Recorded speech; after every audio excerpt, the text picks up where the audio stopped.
So, as you know, Trish got these, and I've been messing around with them for the last 2 days. Yeah, for the last 2 days. Just going and going and going. I started catching myself doing this little, like, kind of like a routine by accident.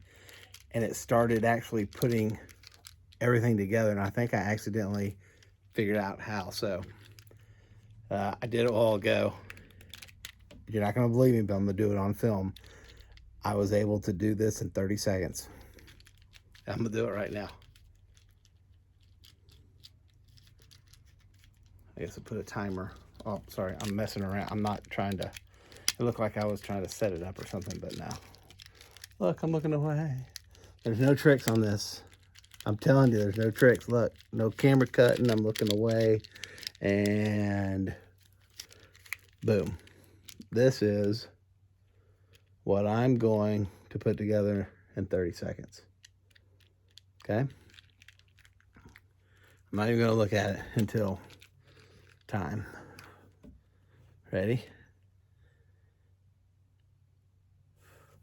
1001, 1002, 1003, 1004, 1005, 1006, 2007, 2008, 2009, 2010, 11, 12, 13, 14, 15, what am I doing wrong? 16, oh, there it is, 17, 18, 19, slow down, 20, it's 21, 22, 23.